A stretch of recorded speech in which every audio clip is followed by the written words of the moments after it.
We're streaming. Here we are. Live. Again. Live. Yet again. Here. Canada. For you. Downtown London. Downtown London. Titan Twitch. Welcome back.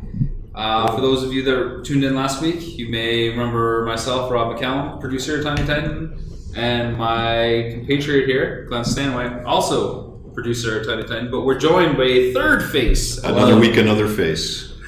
Next week's gonna get crowded. Introduce yourself, good sir. I'm Carson. I'm a game designer here at Tiny Titan. Gosh, how long have I been here now? 2 years? Almost 2 years? Almost 2 years. You are, Carson is, interesting bit of trivia. Carson is the second oldest employee of the company, aside from our CEO, Jeff Evans. Carson, I wanted to ask, because you had a bit of an interesting path getting to your current role at Tiny Titan. So I wonder if you could tell our viewers or our fans a little bit about how you started at Tiny Titan, how things have developed for you since you've been here. And here I thought I was the host this week. Within the first question, I've been dethroned as my role on the Twitch cast. Okay. Yeah, sure thing. So I attended school here in London. I was going for game design, going as an artist. Fanshawe or Western? Trios, actually. Trios? Okay. That's all I have to say about that. So I was going to school, and the course I was taking had an internship program with it. And that's kind of what kept me in. I was like, oh, cool, I'm going to get a taste of it once I'm done my schooling. So 2 years later, 2 years of school later, I get a call from my advisor at school saying I got an internship at Tiny Titan Studios. I was like, I've never heard of them before. Whatever, let's go. It's going to be an experience, right? Started there, was interning for 4 months? I can't remember how long, but interning as an artist, I should say. And after my internship, they hired me on, and I've been here ever since. But a little ways into actually working here, CEO, boss, Jeff, he kind of pulled me aside and he was like, how would you like to be a designer? How would you like to get into the inner workings of the game? And I was like, that sounds awesome, let's do it. I just had like a dramatic recreation in my head as Jeff pulled you into the shadows of fire. Hey, fella, you want to get into the guts of the game? Hey, no I do.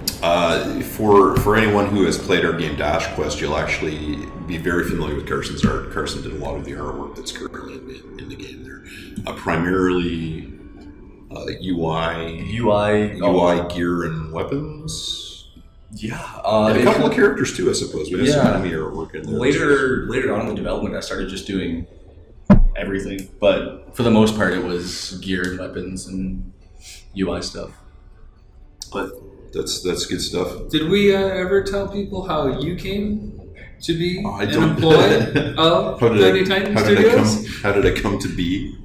How did you come to be an employee of Tiny Titan Studios? Just as we're waiting for a few people to join us on the stream. I will say a belated hello to Bill DeCat. Thanks for joining us again, Bill. Good to see you again. Nice. I don't know why I'm waving at the chat screen. I think it's directly interacting with him, but and Bill DeCat apparently downloaded all of our games too, which is exciting. There's a smiley face there. I've never liked the Twitch emojis. They're a little creepy. We gotta get good news. Custom emojis. Yes, I like that. That's coming for Steam. I actually joined Tiny Titan not too long after Carson did. So Carson's tenure extends a couple of months beyond mine, but I was working in customer service and management for a very long time, and I had met Jeff probably about a year and a half prior at a party, mutual friend's house. Sure. And we hit it off right away, and it was kind of funny because every time I ran into Jeff, there was some weird element of like every time we spoke, I felt like he was kind of interviewing me slightly, and then at some point he asked me if I ever thought of getting into game production, and I said, well, no, I don't.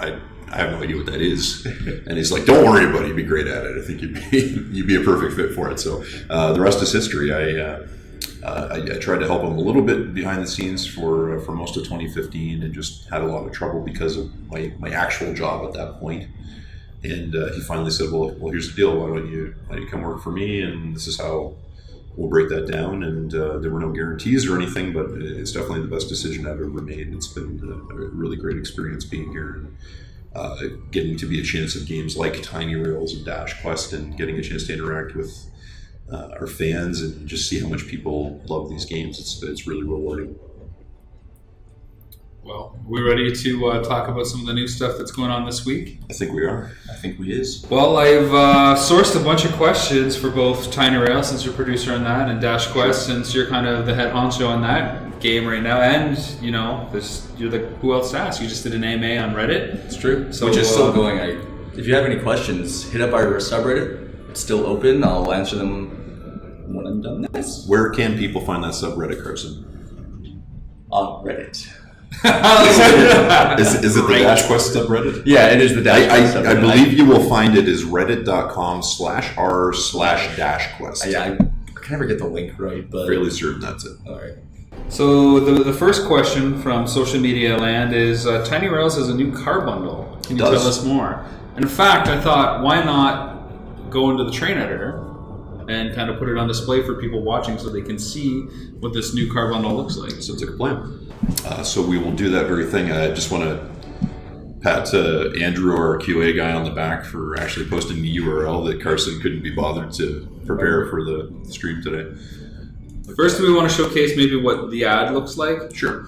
So for anybody who's downloaded the most recent update, you should see this little guy floating around in the right-hand corner here. It's some of our nice sort of Asian-themed art, and a counter there to let you know how long it's active for. So it is going to be available for about 10 days. It's been available for most of a day already.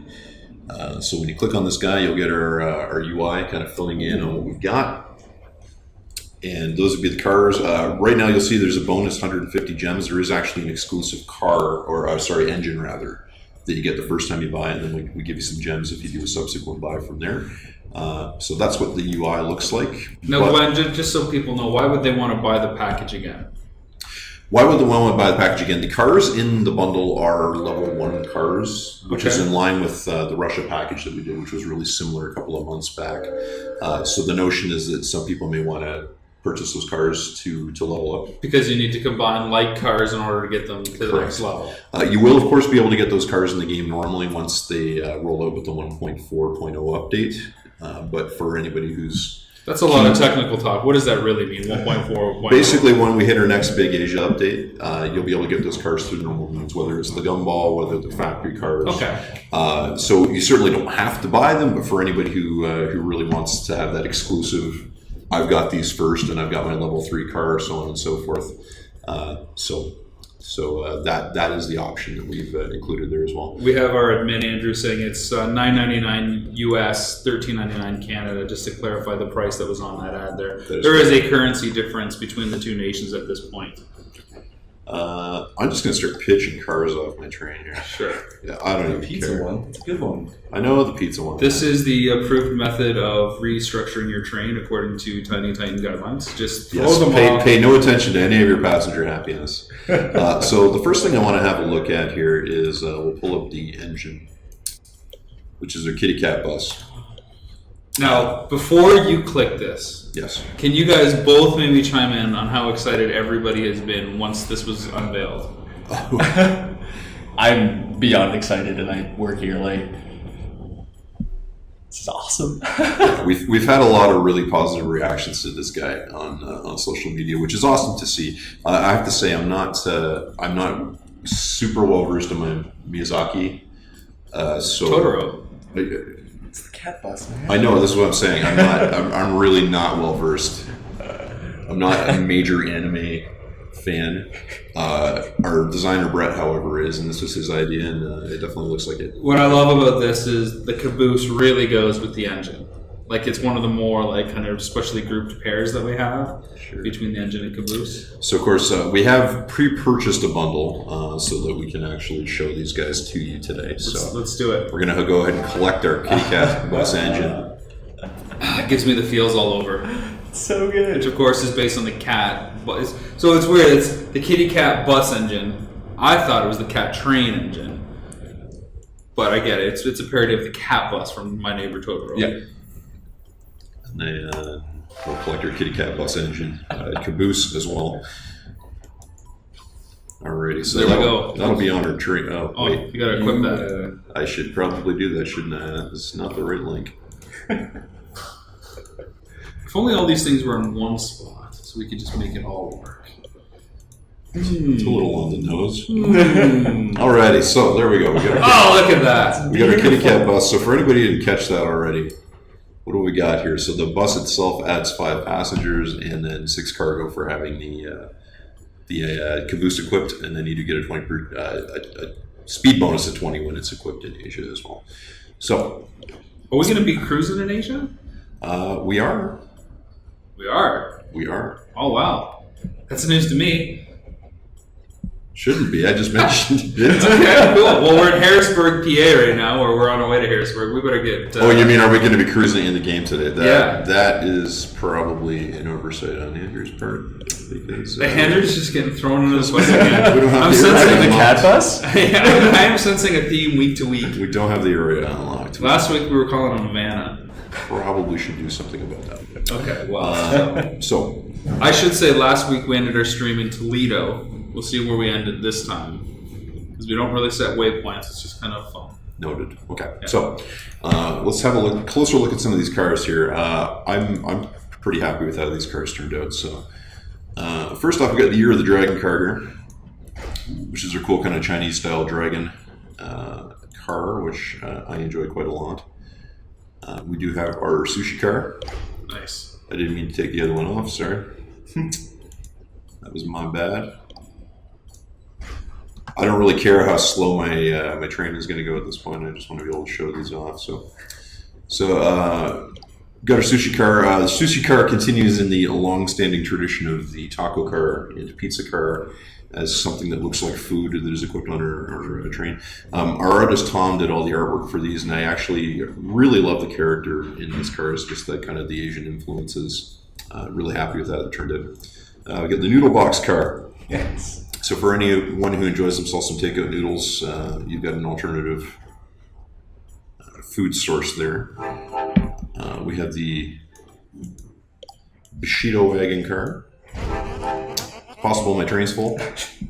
Don't care, Valerie. Not about that right now. We're pulling into a station, so I want to do this thing here, but Well, let me get you a question when we go through the fun station stuff here. On social media, you teased a map of Asia. We have the cars today. When do we get to rail in new lands? rail. When do we get to rail in new lands? Some of these questions are getting borderline Smurf-like. When do we get to Smurf over there, Papa Glenn? Don't call him Papa. I want to see you cosplay as Papa Glenn. I think we can probably safely say now we have been submitted for review on Apple, and we're through review right now. So our plan right now is to release the update next Wednesday. Oh, okay. So I believe that is Wednesday, July the 5th. Is yes, if my time First is Saturday, so that makes sense. is accurate. Now, that's when we're tentative releases. That are we still saying it could be a day after that, depending on platform review and like bells and whistles? No, should be available on both platforms at the same time, which is the first time we've actually, Okay. I think, successfully pulled that off. I'm glad that you're the one I am saying the one that. saying it. I'm committing to that. Wednesday is the day that everybody in Tiny Rails gets to visit Asia. Hopefully with the new Cat Plus engine and the other Correct. cars. Alrighty. So speaking of other cars, we got our Feng Shui garden car. We're maxed on the number of cars we can have. So it won't let me put it on, of Yeah. course. I'm going to blame Andrew for that again. Yeah. What do you think? Can we throw that to Andrew? We can throw most things to Andrew. Okay. Well, we can swap cars if you want. We can, so I'll be doing that. There's an We got an obstacle. obstacle here. Rack. As if that cat wouldn't just tackle it. Or climb over it. Yeah. So it's a pretty sizable can. Well, as Glenn is about to kind of rearrange the makeup of his train here, I got a question for Carson about Dash. Yo. Dash Quest. What's new in the world of DQ? Will new dungeons, perks, ability, or gear ever be added? It's funny you mentioned that because I've actually we had a meeting a few days ago, just kind of going over Dash Quest again and like just seeing if there was worth, taking another look at it, and it is. So over the past few days, we've been planning some stuff and kind of getting some stuff together, and we plan to release some more stuff soon. We're being super mysterious about that. Is that all you're willing to say at this point? At this point, some new stuff soon. Keep an eye on it. Okay, there you go. Yeah. What have you equipped now here, Glenn, with our Asian card bundle? What is the new makeup of our train? So these would be the remaining 3 cars in the pack. So we got our Japanese luxury carriage car, which is one of our factory cars in the new expansion. This is actually based on a real train. And the name is escaping me right now. We called it something vague like Japanese luxury cars. We didn't potentially run into a lawsuit, but it's pretty cool. It's a train that's really built around the notion of viewership and observation and being able to kind of see as much around you as possible. We also have the QJ 2655 car. Now this car doesn't actually exist. Good old QJ 2655. We called it that because it is a specific engine type that's very much associated with China. So this is the factory car in China. So while the car itself doesn't exist, we did want to make a car that kind of paid tribute to that engine. Sure. For anybody who's seen our Galactic Express engine in the game, it's a very, very similarly styled engine to that. So this is kind of designed to match that. And if anybody's curious about the kanji there, that should translate to Tiny Titan or something very similar. We hope. Unless our designers are playing a cruel joke on us. We did our best. I've never actually seen the headlights come out of the cat's eyes before. It's pretty creepy. And last but not least, we get the Jeet Kune Do Dojo car. So this was inspired by Bruce Lee. Art-wise, we didn't really go that direction. It's more of just sort of a generic dojo. Sure. But we wanted a Bruce Lee reference somewhere in the game, so we've included that as well. How does this car bundle stack up in your minds to the Russian car bundle that we unveiled? Well, that's compare and contrast. Tell us what you love. It's like trying to pick your favorite kid. It's just not. You do that every day. It's not done. I have to say, I don't know that I would go so far as to say I like one better than another. I definitely like the Asian one better. Big Trouble in Malaysia. I will say that I think just Tom absolutely killed it on the art for these. I'm really, really happy with how they turned out. So, and really, I think we sort of de-shackled ourselves a little bit with the art on those two.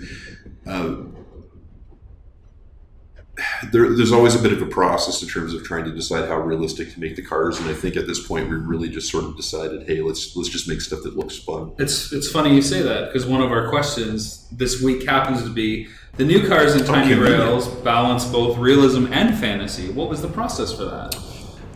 Yeah, we don't really have an official process. We try to get at least a couple of realistic cars in the game every time we update or every couple of updates or so, hence the inclusion of those two guys there. But I think really more than anything, we are trying to make stuff that just looks fun and fun to use and fun to have equipped on your train. So that's really as much of a process as there is we try to come up with an idea that we think is fun. We try to come up with artwork that we like and we think is going to resonate well with players, and we really just go from there. Sorry, I was tapping on the cat bus engine because I wasn't sure if it meowed or the arms moved or something. We have a lot of interaction with a lot of our cars when you tap on certain ones. I wasn't sure if anything happened. So maybe some upgrades here. Really overload. Let's make that happen. How do we do that? We gotta get max cars. Max weight too. Ugh, it's reverse scrolling. Oh, here we go. Max car capacity. Yeah, we can do that. Can we wait 5 minutes, or should we spend the 3 gems? Yeah, I want to do the weight capacity. We're getting tons of gold, that's for sure. I'm just gonna put it all on red. See that? My goodness. There you go. Hey, cruising. What else can we get on there? All right. Well, Glenn continues to sort out the makeup of his train. Let's go to another question here. Tiny Rails seems to have a lot of expansions because of the geography of new continents coming to the game. But will DQ get new story areas? Huh. Did Did you make that one up? No, I didn't. These are all sourced from social media. Right on. Yeah, again, going back to the meeting that we discussed, there are plans to expand. Because we have a bunch of different ways that Dash Quest can expand, right? It can For be sure. modes, it can be story, It can be the world map, it can be dungeons, it can be So this is specifically about story. about the story mode. Yeah, about will the world story map. mode expand? There are plans to expand the story mode, yeah. There are lots of plans in a lot of companies, Carson, but how realistic are these plans? Can within a year, do you think we're going to have a lot of story content added to Dash, or are we going to Very maybe much so. focus more on this? Honestly, I say that we will see within the next few, not even within the next year, but sooner than that, we'll see an expansion of the story. Okay, wow, my goodness. Get ready, Dash fans. What do you think about that? More Dash story.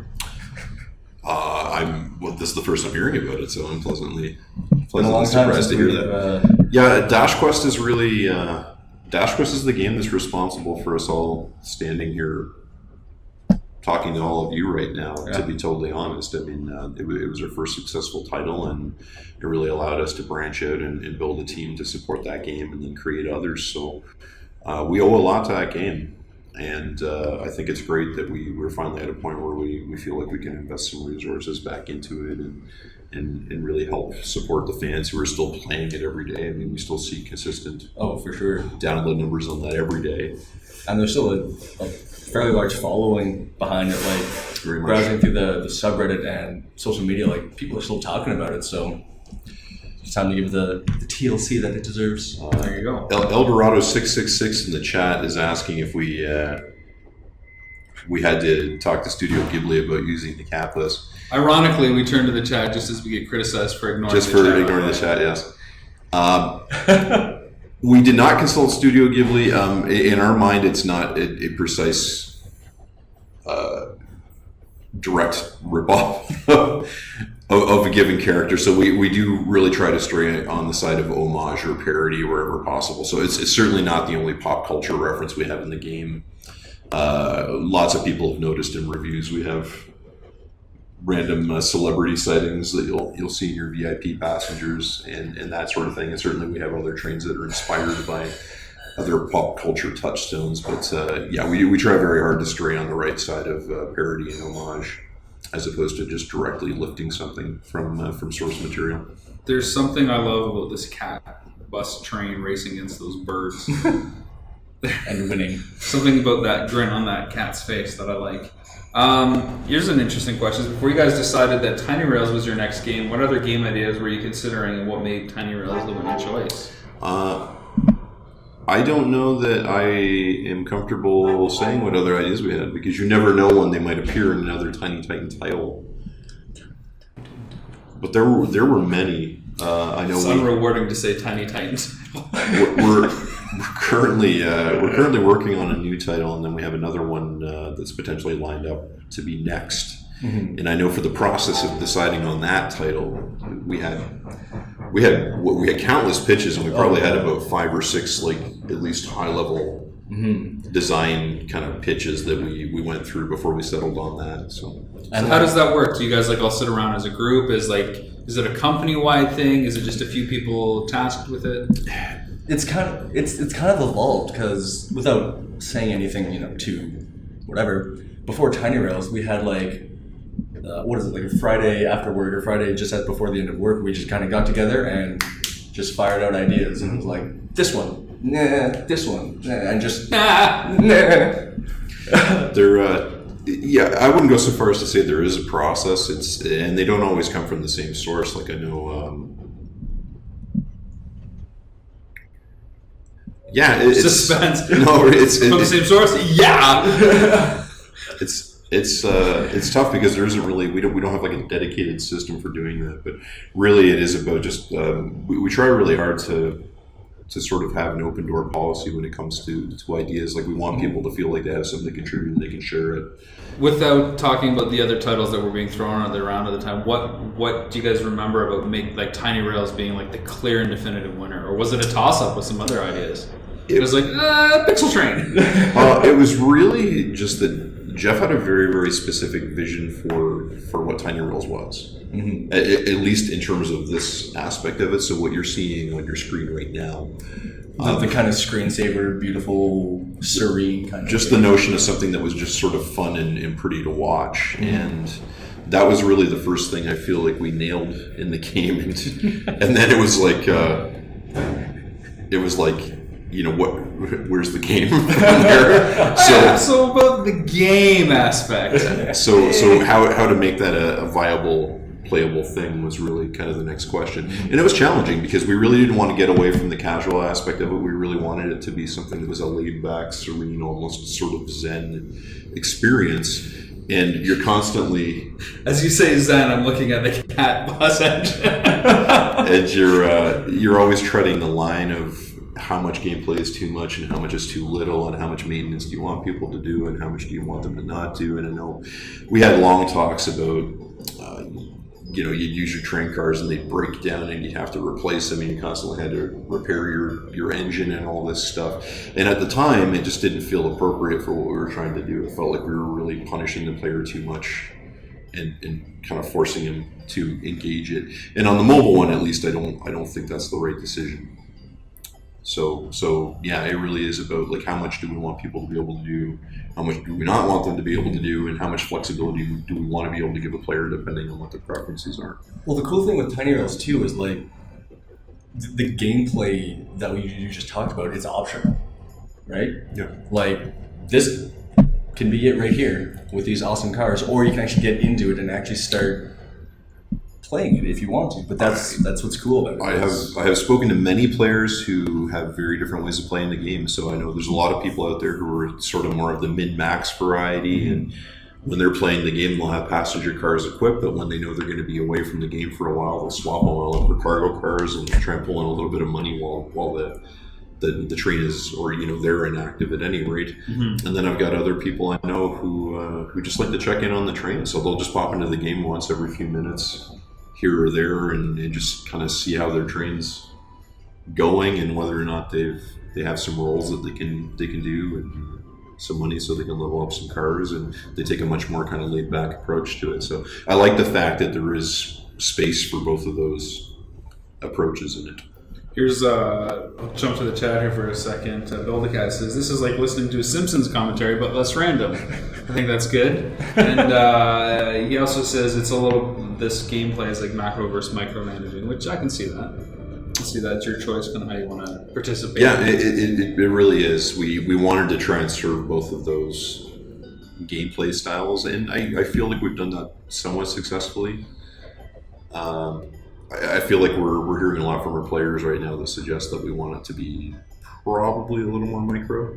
Sure. They're looking for a little bit more to do with their companies and their trains and that sort of thing. And as we go forward, I think you'll probably see us introduce some new things to play to that. Question for both Tiny Rails and Dash Quest. How do you balance adding content that suits players that have been there from the beginning with content that's accessible by beginners? Ooh, that's a good one. I'm not entirely sure how it is on Tiny Rails, but I know for Dash Quest, when coming up with new content, most of the time it's more geared towards the veteran players, the players who are like looking for more to do. They're looking for some, they've got all the gear, they've got all the weapons. Like, all right, now what do I do? Here's some more stuff. But at the same time, we look at beginning players and it's like, okay, we know we want them to get from here to there. How can we kind of help nudge them in that direction without just giving it to them? So then we look at things like, all right, this level 10 item gives you a bit more of an attack boost, but you can only use it, in this circumstance. But it's a little something to just kind of help progress them. For Tiny Rails? That's a tough one because really the content that we primarily add to Tiny Rails is story-based or content-based in that, it's a new area, there's some new art assets, there's some new cars, that kind of thing. And the problem that we identified relatively early on is that based on the way that our progression works through the story, we were putting players in a position where they were going to have to take a really long time to see certain parts of the world. And Tiny Rails is never going to become an open world game. Like it's never going to be a situation where you just kind of pick your destination and go. But as we were introducing this newest area, we wanted to be cognizant of the fact that we didn't want it to be a sort of thing where you had to sink a month into the game before you'd ever see Japan. Yeah. Or like when we eventually introduced Australia, we didn't want you to have to invest half a year to actually unlock a chain that led you eventually to Australia, and that Which is right beside where you begin. exactly. So that was definitely a direction we were heading in, and we were conscious of that with this update. So players are going to notice we have a new feature in the update when it launches, which is the port, and it's pretty late right now. There's not a lot to do there just yet, but you're going to be able to go to USA West, and we have a new port there where you can pay gold to go to certain destinations, and you don't necessarily have to connect directly by rail. So that'll be your method of getting into Japan and starting the Japan storyline. So really anybody... So that happens Wednesday then? Yeah. So anybody who's finished North America will be able to go directly to Japan without having to worry about finishing Europe or finishing Latin America or finishing Russia. So you'll have a more direct pathway to get there. And I think what you'll see is as we're going forward and releasing new content in new areas, we're going to take a really similar approach. So that isn't to say you won't ever have to finish an area to get to another going forward, but I mean, we'd like it to be a little broader and give people some more choice in terms of where they go. So I would look for that as we introduce new areas. Let's go back to the questions here. When creating enemies or gear in Dash Quest, where do you get inspiration from? You can tell us. If everyone at Tiny Titan plays AD&D on a nightly basis, I won't judge. Well, I'm going to take a moment to say goodbye to Build a Cat. Thanks for hanging out with us again. Later, man.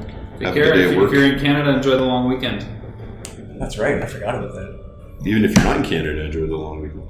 Yeah, that's true. This is one of the few years that I guess it lines up. It sinks. It's like negative 40 Celsius and Fahrenheit. Did you know that those temperatures line up? Yeah, I just blew your mind. A little bit. Wow. A little bit. All right. Dropped some knowledge here on the Tiny Titan stream. That's what I get for living in America for 9 and a bit. I've now completely forgotten what the question was. Dropping? Sorry. Get your train Carsons up. When creating enemies or gear in Dash Quest, where do you get your inspiration from? You can tell us if everyone at the studio plays AD&D on a nightly basis. They won't judge. I can confirm that nobody at the studio plays AD&D on a nightly basis. I'm not convinced anybody at the studio actually plays AD&D at all at this point. Advanced Dungeons and Dragons. Advanced, okay. I was like, not just Dungeons and Dragons. Advanced Dungeons and Dragons. There's I don't play Advanced. There is a hobby store right like 2 doors over now. This is true. There are a lot of RPG fans in the house too, so most of them play those as in video game form. Yeah, and honestly, like aside from my own brain, no, a lot of my inspiration comes from other video games, other retro games like Legend of Zelda, Link to the Past, and even newer games like The Witcher and Dark Souls and all these other games because they have such cool designs, and I'm like, all right, this enemy was really, really cool. Why was he cool? Not just because of how he looks, but how he works, right? What's the character? What's the personality? Exactly, and that's what I really like to take away from it. But other than that, it's D&D, because I do play D&D, not Advanced, because that's too advanced. Did you ever play Hero Quest? Yes. Okay, just wondering. Dark World? Yeah.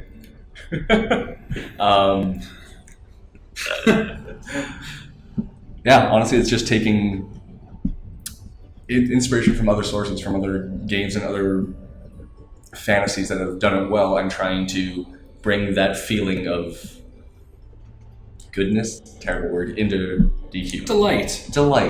There you go. There you go. Right on. Did you ever get into D&D as a youth or recently? I was a youth, sure. Okay.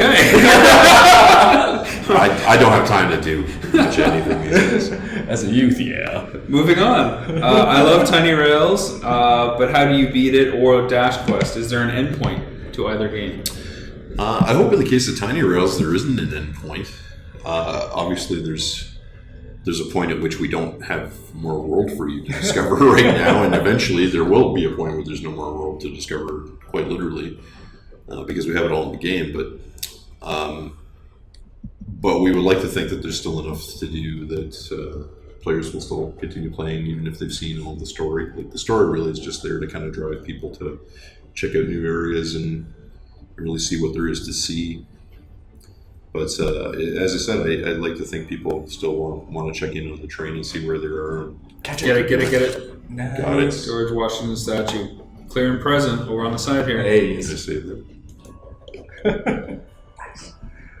We all Just just bring up that little holiday that the card bundle ad just one more time, because I really like the art on that. This guy? Yeah. So there it is again, the Big Trouble in Little Asia card bundle pack. Get the cards before Wednesday when the new expansion drops, and you get an exclusive Cat Bus engine and caboose. And on subsequent purchases, you get 150 gems, which is really cool. Could you have just clicked view cards to show them the cards? I could. If you want to be like that. Hey. Think smarter, not So harder. we get some stat previews here. I don't know if I want to really dig too deep into Jan stats. No, let everybody at home kind of look into that on their own. It's pretty cool, though. Do you like seafood? I hope so, because we got a huge shitload of clams heading to Trend. I guess I should answer that part of the question then. The ending. I saw you try to avoid it. You were eyeing the door already. Yeah. Like, just, I hear my name. get over here. My water's out. No, honestly, it's the same thing for as Tiny Roads, where we hope there isn't an ending. Like we don't want the game to end. Like right now. What? Got an achievement. That's happy. Yeah, look at you. Right now in Dash Quest, you can play the story mode, and you can get to the end of that. You can 100% it, but that's still there's still much more to do in the game, and we hope to be able to keep it going and just keep players happy, keep players in it, and not have an end. You don't want to be able to beat it.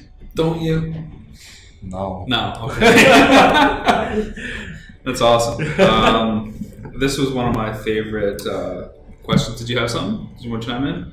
We got. I can't read Is it that. Chai Tay? Yeah, it looks like that. The font is quite, That's cyan font is really difficult to read from a distance. So especially in the sunlight here. welcome to the chat, Chai Tay. I hope we're getting that right. It is in fact a mobile game. That being said, we are currently working on a Steam version of Tiny Rails, which is going to feel pretty different in a lot of ways. It won't be free to play for one thing. Economy's going to work very different.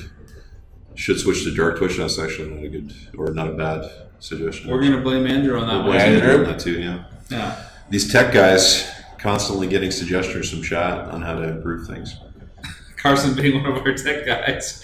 This ain't me, man. This ain't me. Yeah, mobile game is already available on Google Play and iOS. We're currently working on a version for a Chinese publisher right now as well. We just got our translations back today, actually, which we're pretty excited about. Yeah.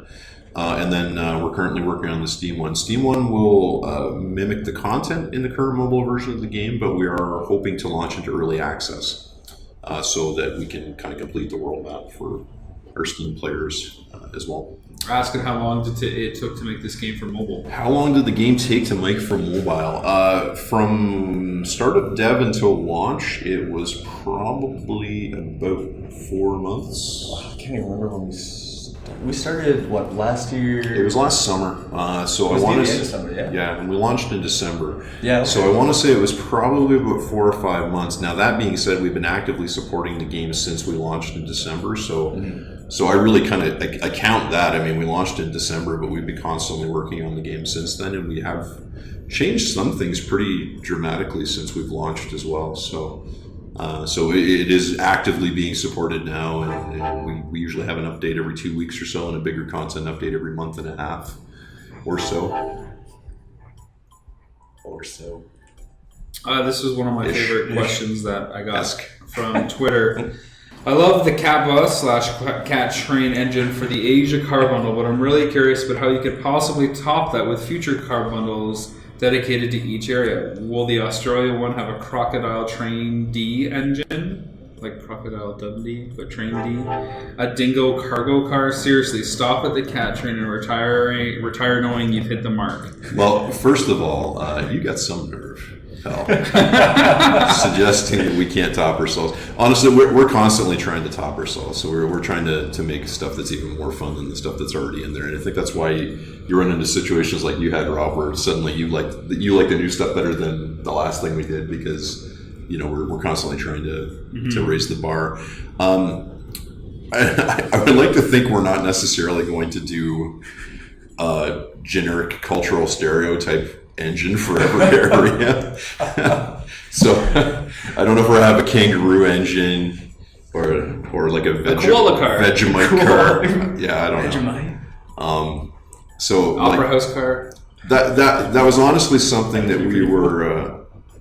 That was something we tried to be really cognizant of with the cars in the characters too. Frankly, for that matter, in the area we're just about to release. So China and Japan could play a pretty big role in the next expansion, and we didn't want it to be like North American fast food version of China Japan. Sure. We didn't want it to all be like everybody's a ninja or a samurai and eats rice or whatever. We wanted to try and be truer to the culture and a little more respectful to it. So that's why I think you see the cars are very much based around kind of more architectural touchstones and that sort of thing. So like the cat bus. Cat bus is an exception, but the cat bus is also not a cultural thing. It's based on a specific reference, right? So. You can never say, and you always want that stuff to kind of have some of the flavor of the region, but we do also try to not be too ignorant in terms of the choices we make on the stuff we decide to put in the game too. We try to be somewhat culturally sensitive. Like we have our Canadian Bill the cat, who was supposed to have left for the day, says that's racist. He didn't specify what was racist specifically, so. Well, I mean, we have our Canadian engine. So for those who don't know, we're based in London, Ontario, Canada. So we have our London, England, which is the standard response. Which looks like, basically a hockey train, and it has like a goal light on the top of it, and it actually sounds when you tap on it. It has a toque and the moose antlers. The moose antlers, and there are maple syrup spigots on the caboose, I believe, if I remember right. So we're kind of free and loose with that stuff when it comes to our own cultural identity, but we try to be somewhat sensitive with others. So, all right, you guys ready for the next one? Is kind of an interesting one. Tapsmiths, Tiny Rails, and Dash Quest all have a similar feel, and I'm not sure how multiplayer could work in those. I only mention this because your next title will have multiplayer, since we've talked about that now 2 weeks in a row. People are listening. Is it going to be a very different kind of game? Wow. I'm going to let you field that one. Yeah, I gotta... Carson actually spent some time working on the new title, so he might be better equipped to answer that than I am. What was the question again? Essentially, a lot of the games that Tiny Titan has released all have a similar feel, and they're not sure how multiplayer could work in those. I only mention this because multiplayer will be in the next title. Is our next title going to be a very different kind of game, given that all the other ones have similar levels? I wouldn't say it's going to be very different. There's going to be obviously it's going to be new. There's going to be new mechanics to it, new features, and all that stuff. But it's still going to hold true to what we do here, this style of game that we make. I love watching you tap dance around any specifics or information. There's stuff that I can't say. It's going to be a game with multiplayer. Right. Is it going to be different, and in which ways, than previous titles? It's going to have multiplayer.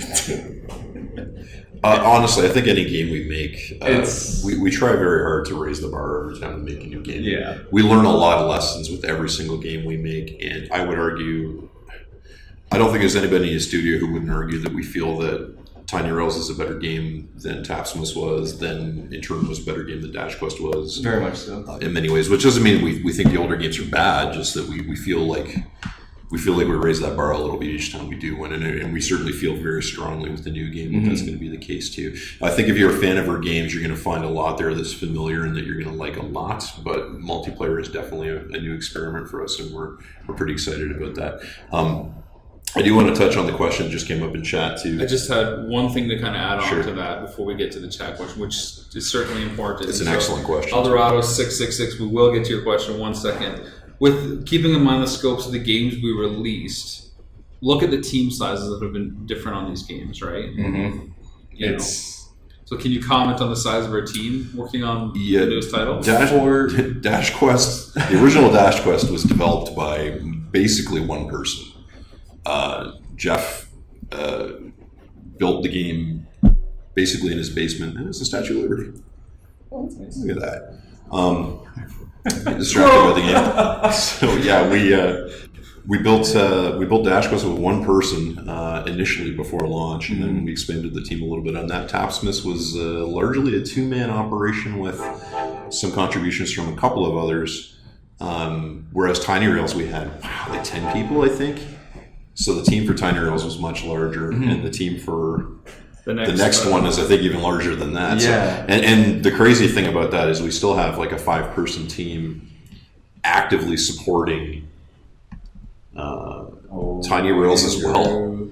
So in addition to the team that's working on the new title, we still have a support team on Tiny Rails, which is quite sizable. So that really is just a measure of the success the games have had, and that's just they've allowed us the freedom to sort of grow at a pace that we feel is comfortable. So let's hit that question. So Eldorado 666 says, as an anthropologist, I'd be interested to see how you deal with representation issues in parts of the world which are often stereotyped in bad ways.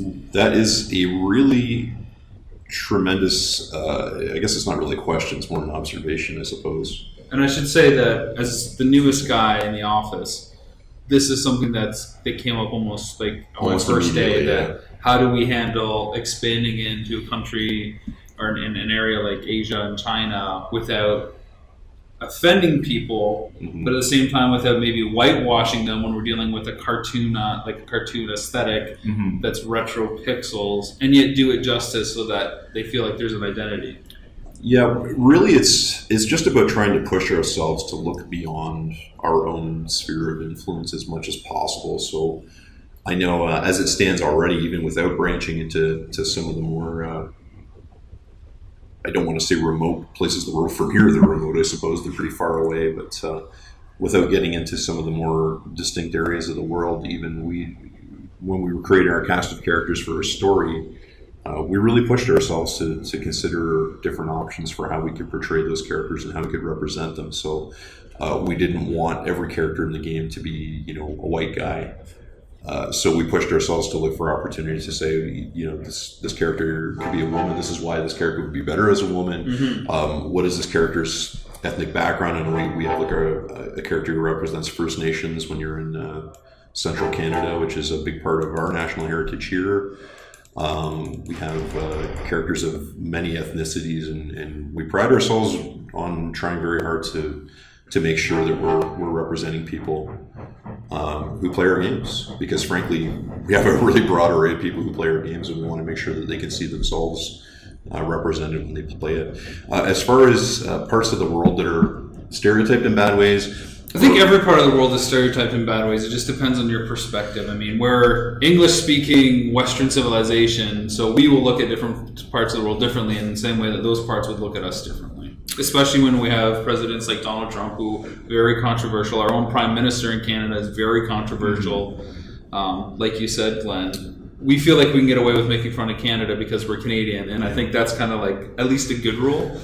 I think the specific thing we got asked when you started, Rob, was something along the lines of, are we going to include areas like the Middle East or North Korea or some of these other areas where maybe the political or the social climate makes things a little bit challenging? How do we represent that in game?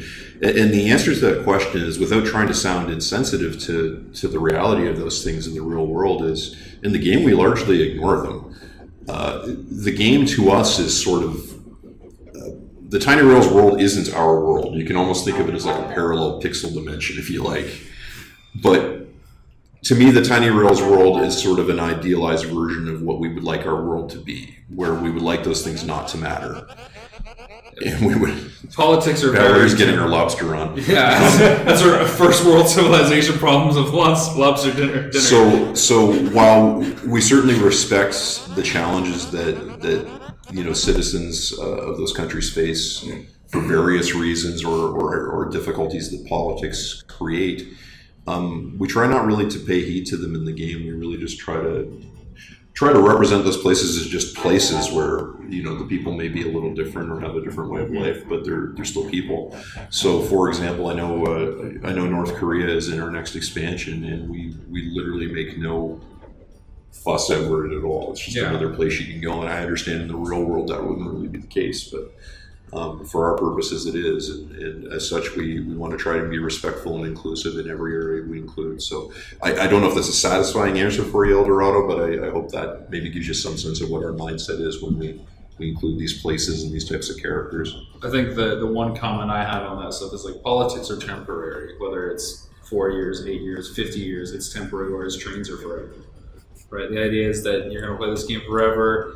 The next regime could come in and change everything, whether you're playing in America or you're playing in Poland. Politics are temporary. Who knows what's going to happen overnight? So, Nobody saw that, right? What are you doing?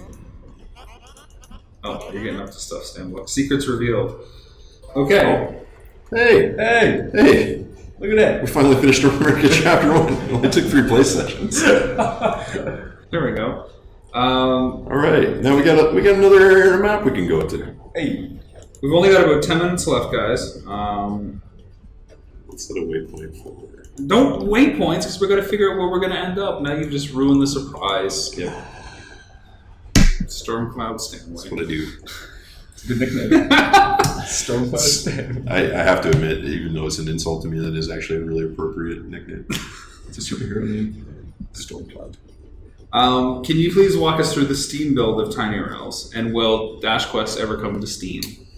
To answer the first question, no. To answer Eventually? We're not. No. We will definitely show off Tiny Rails on Steam. I think I'm hesitant to commit, but I think probably as early as next week's stream, we'll probably be ready to at least show it. We're really just trying to make sure that we have as much of our final UI and play elements in place as we can. Because we want to try and help people understand that it is a different product, and it is going to feel a little different than the mobile version does. So we will definitely be talking about that in the very, very near future. And as I said, next week's stream is a very likely place that may happen. As far as is Dash ever going to come to Steam? As far as Dash Quest coming to Steam, I'm not going to say for sure no, but right now there's no intentions to bring it to Steam. I can say for my part, as somebody who worked on Dash Quest for quite some time, we had discussions about bringing Dash Quest to Steam, and they didn't really amount to much. And I think part of the reason why we decided to push with Tiny Rails is we do feel Tiny Rails is a much more appropriate, I guess is the best way I can phrase it, but we think it's a really, really good fit for Steam as a platform, mobile concessions aside. Our goal with the game was really just to make something that was fun to watch, and just the opportunity to be able to do that on a second monitor while you're at work or doing something else is just too good to pass up. And the fact is that it looks beautiful on the PC already, so I mean it's very crisp. It is much faster. And because of the extra horsepower on PCs, we do get to play around with graphic effects a little bit too. And you may look at the game and say it's a pixel art game. How much can you do graphically with a pixel art game? But honestly, just even simple things like motion blur and bloom effects and all the lighting in the game. Like Knights in the PC version of the game look gorgeous, beautiful, comparative to the mobile one. And it's just, as I said, it's having the extra horsepower of a PC versus a mobile device to allow us to do that. So there's going to be a lot of nice little bells and whistles that won't be directly related to gameplay changes, but you'll still see if you're a PC player. Do you want to do some gumballs while I look up the Sure. question? So maybe walk everybody through what the old gumball machine is about. So the gumball machine is our primary mechanic for getting new cars. You'll earn a free roll once every 4 hours in real time. Although we do occasionally do gumball events where we change the timer to a lower. Gumball Madness does come up every now and then. Look, you're even getting a free rare here. See that? So there is a chance for rare cars to appear.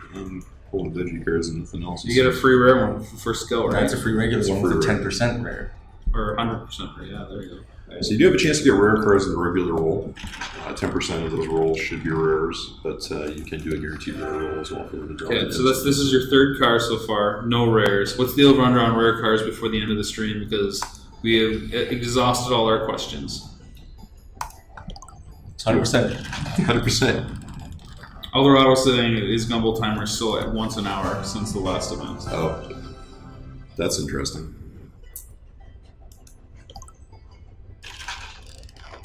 I'm going to gently suggest that because I didn't get changed back. Crane car, that's a good one. That's fun. A lot of people that play the cargo side of Tiny Rails love the crane car. All right, so I guess if you notice your gumball timer going back up, everybody can blame Eldorado for that. Yeah. So for blowing the whistle. Whistleblower!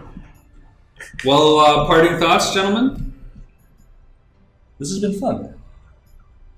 It's Carsa's first stream. Yeah. Stormcloud? Really, just that I'm really excited for people to get a chance to play the new update. I'm really, frankly, thrilled with the art for the new update. So I'm really excited to have people see that. We just finished doing some promotional art that I'm really excited about too. So look forward to seeing that next week.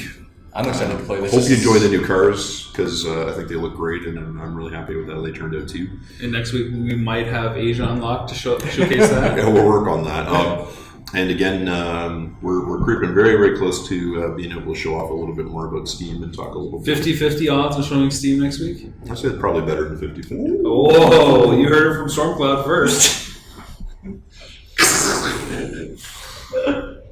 Yep. Well, for myself, Rob McCallum, thanks for watching. Glenn Stanley, producer of Tiny Titan Studios, thank you very much for joining us today, everybody. And of course, Carson Brown, game designer here at Tiny Titan. Have a great weekend. Yes, enjoy your holiday. Be safe. Happy Canada Day or happy 4th of July. Hopefully you bought the celebration pack for Gems last week so you can enjoy the holiday in style in Tiny Rails. And we'll be back again to talk to you again on Friday of next week. Thanks very much.